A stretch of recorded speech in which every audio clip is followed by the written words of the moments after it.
Assalamualaikum warahmatullahi wabarakatuh. Saya Novianti Sri Wahyuni, kelas 5 sore akan mereview mengenai auditing 1. Selamat menyaksikan. Pertama yaitu perencanaan audit dan prosedur analitis. Perencanaan, alasan untuk melakukan perencanaan yang pertama untuk memungkinkan auditor memperoleh bahan bukti kompeten yang cukup untuk kondisi yang ada. Yang kedua, membantu menjaga biaya audit tetap wajar. Yang ketiga, menghindari kesalahpahaman dengan kliennya. Kemudian risiko dalam audit yaitu ada risk, acceptable audit risk, dan inherent risk. Perencanaan audit dan perancangan pendekatan audit, menerima klien dan melakukan perencanaan di awal, memahami bisnis dan industri klien, menilai risiko bisnis klien, melaksanakan prosedur analitis pendahuluan. Lalu menerima klien dan melakukan perencanaan audit awal. Yang ke-1, klien baru atau klien lama. Kedua, alasan klien untuk diaudit. Ketiga, kesepahaman dengan klien. Keempat, seleksi staf untuk perikatan dan evaluasi kebutuhan para ahli dari pihak luar. Memahami bisnis dan industri klien. Yang ke-1, memahami aturan-aturan akuntansi yang khas dari industri tersebut untuk mengevaluasi apakah laporan keuangan klien sesuai dengan prinsip akuntansi yang berumum. Yang kedua, mengidentifikasi risiko dalam industri yang akan mempengaruhi risiko audit yang dapat diterima. Yang ketiga, agar dapat mengidentifikasi risiko bawaan. Lalu, memahami bisnis dan industri klien, industri dan lingkungan eksternal, operasi dan proses bisnis, manajemen dan tata kelola, tujuan dan strategi klien, ukuran dan kinerja. Menilai risiko bisnis klien yaitu ada 3. Risiko bisnis klien tersebut yaitu gagal mencapai tujuannya, kemajuan teknologi baru, dan salah saji material dalam laporan keuangan. Lalu, prosedur analitis pendahuluan. Prosedur analitis awal dilakukan agar auditor dapat memahami dengan lebih baik bisnis klien. Prosedur yang dapat digunakan adalah dengan membandingkan rasio-rasio klien dengan industri atau kompetitor. Prosedur analitis ya ada 3, yaitu tahap perencanaan, tahap pengujian, dan tahap penyelesaian.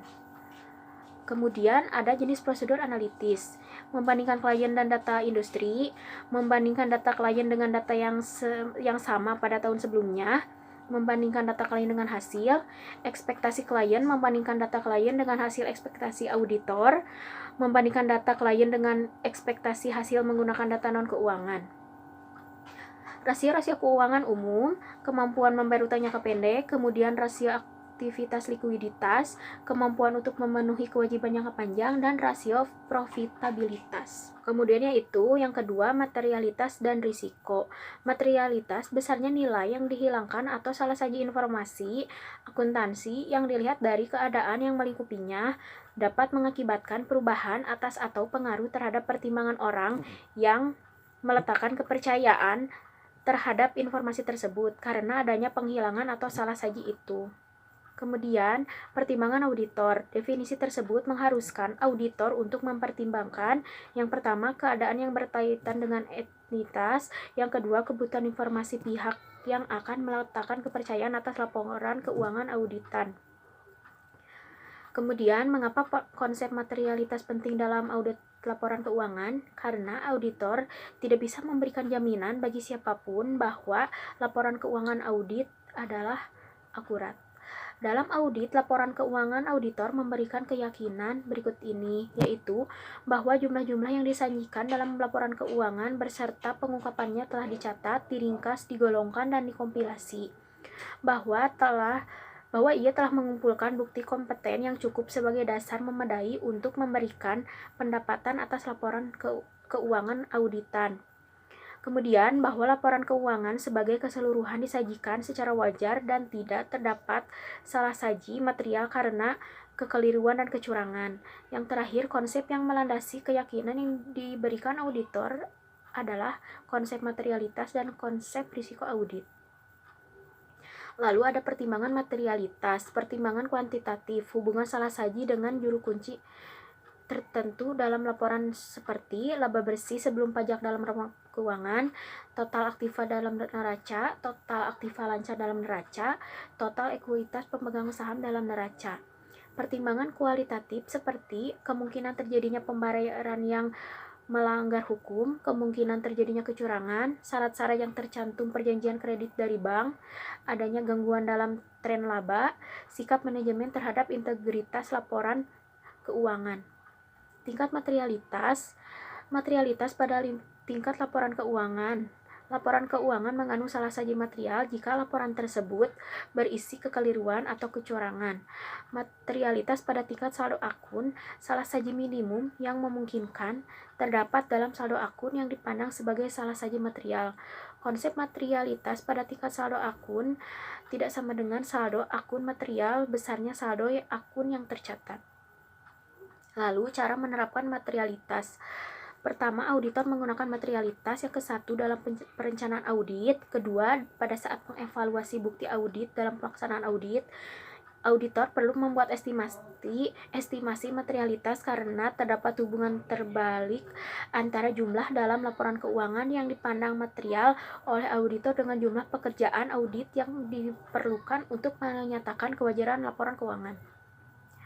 Ukuran kuantitatif materialitas. Sampai saat ini belum ada perbandingan resmi yang diterbitkan oleh IAI tentang ukuran kuantitatif materialitas. Lalu ada hubungan materialitas dengan bukti audit. Materialitas merupakan satu di antara sekian faktor yang mempengaruhi pertimbangan auditor tentang kecukupan atau kuantitas bukti audit. Semakin rendah tingkat materialitas, maka semakin besar jumlah bukti audit yang diperlukan. Atau hubungan terbalik. Risiko audit. Risiko audit adalah risiko yang terjadi dalam hal auditor tanpa disadari tidak memodifikasi pendapatnya sebagaimana mestinya atas suatu laporan keuangan yang mengandung salah saji material. Semakin pasti auditor dalam menyatakan pendapatnya, semakin rendah risiko audit yang bersedia untuk menanggungnya. Jika diinginkan tingkat kepastian 99%, risiko audit yang auditor bersedia untuk menanggungnya adalah 1%.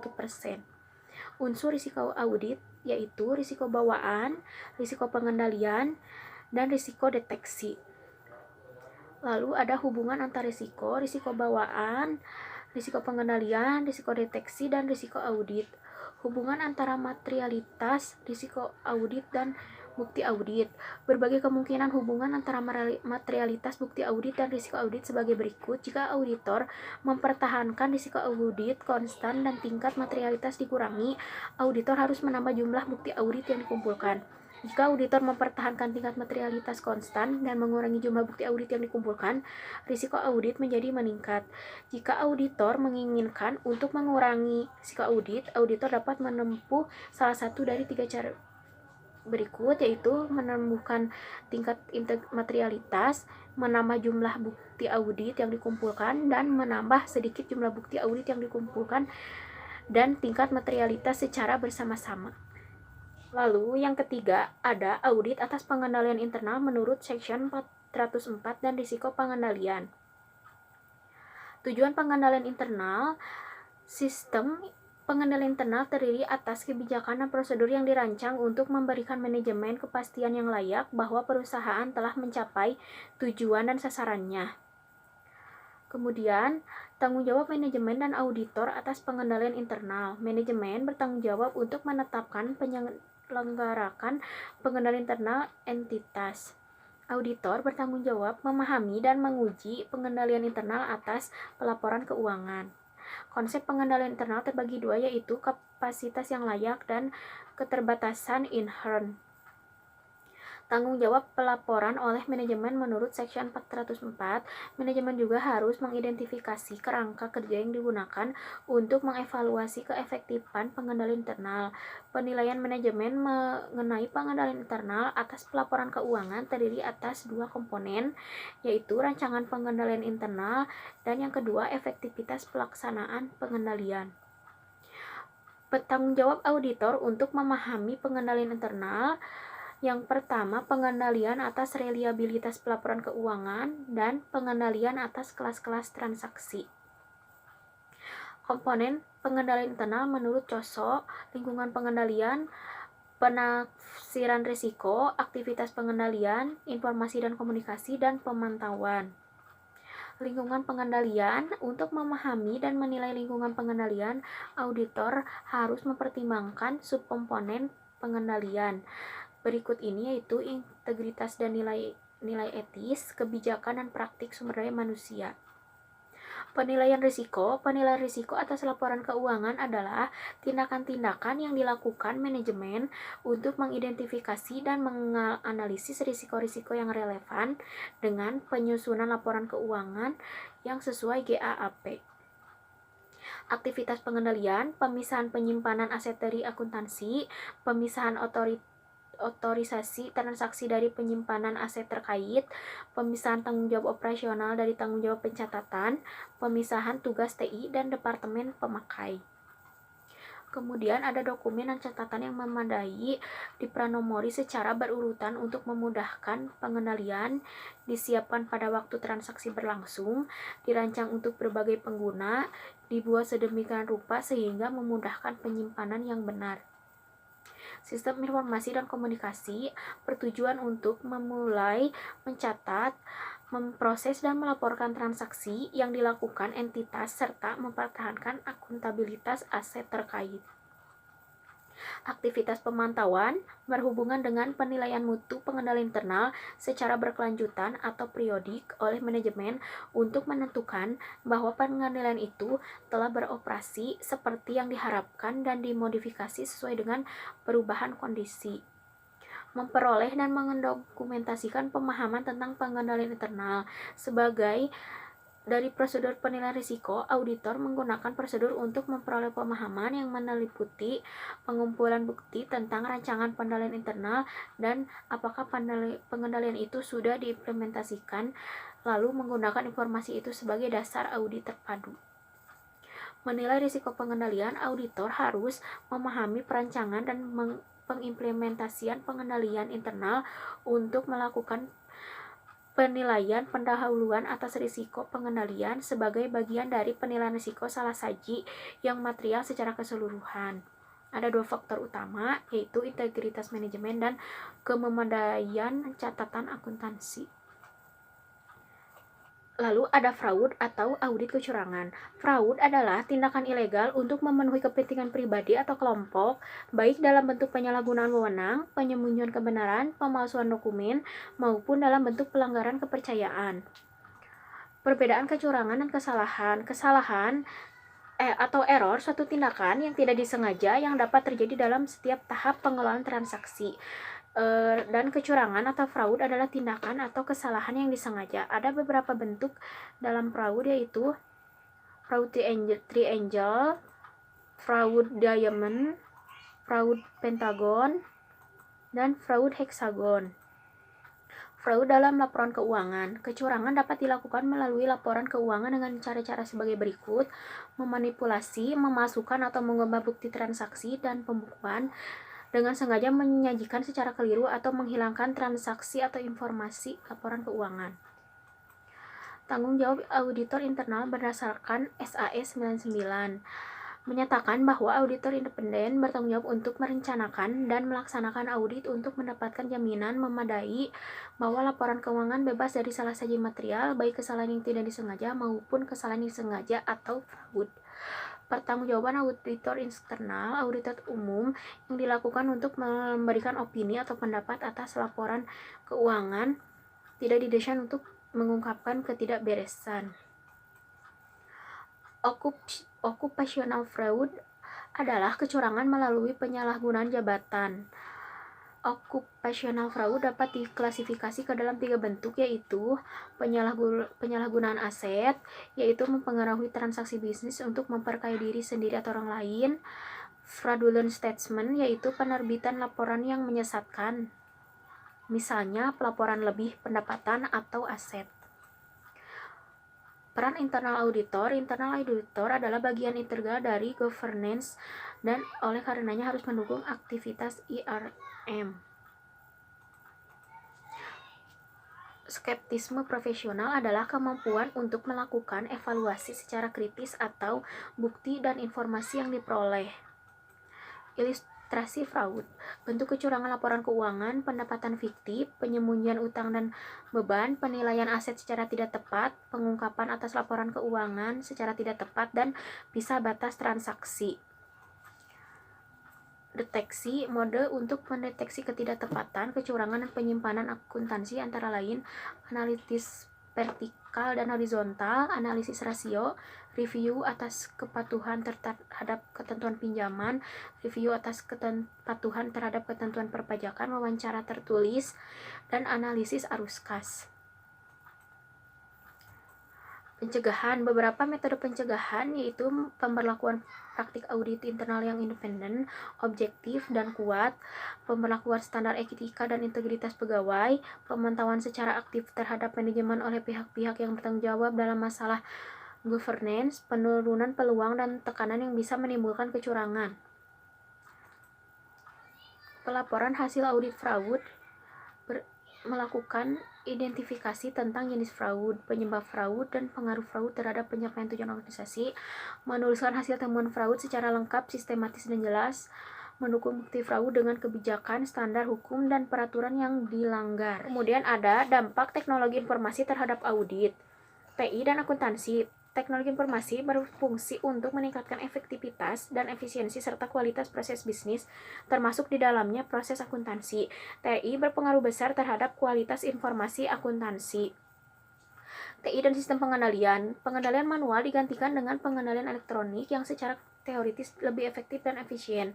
Kualitas pengolahan data lebih terjamin karena TI unggul dari sisi kemampuan untuk memproses transaksi yang kompleks dalam jumlah yang besar secara efektif dan efisien. TI dan sistem pengendalian. Pemisahan fungsi pada proses manual digantikan dengan pemisahan fungsi secara elektronik yang lebih efektif dan efisien. Peluang kecurangan dalam proses manual diturunkan melalui proses elektronik.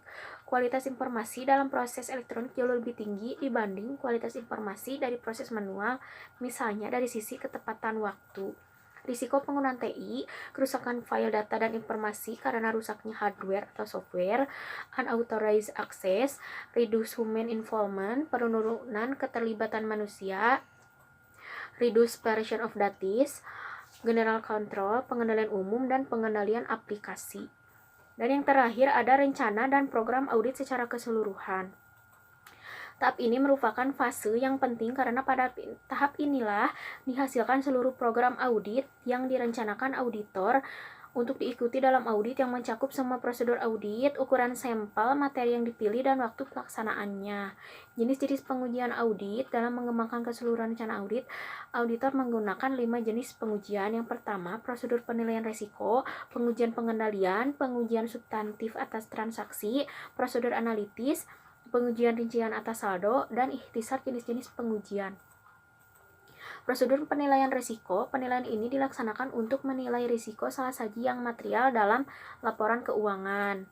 Pengujian pengendalian merupakan prosedur yang digunakan untuk menguji efektivitas kebijakan dan prosedur pengendalian yang diterapkan untuk menilai risiko pengendalian. Pengujian substansial atas transaksi. Pengujian substantif adalah prosedur yang dirancang untuk menguji salah saji dolar yang secara langsung mempengaruhi kebenaran saldo laporan keuangan. STOT merupakan prosedur yang digunakan untuk menguji salah saji moneter untuk menentukan apakah audit terkait dengan transaksi yang telah terpenuhi. Prosedur analitis, yaitu prosedur analitis melibatkan perbandingan jumlah yang tercatat dengan harapan yang dikembangkan oleh auditor. Dua tujuan paling penting dari prosedur ini adalah mengaudit saldo akun. Pengujian rincian saldo berfokus pada saldo akhir buku besar baik untuk akun neraca maupun laporan laba rugi. Memilih jenis pengujian yang akan dilaksanakan. Beberapa faktor dapat mempengaruhi pilihan auditor atas jenis pengujian yang akan dipilih, termasuk ketersediaan 8 jenis bukti, biaya relatif dalam setiap pengujian, efektivitas pengendalian internal, dan risiko inheren. Review dari saya, mohon maaf bila ada kesalahan. Wassalamualaikum warahmatullahi wabarakatuh.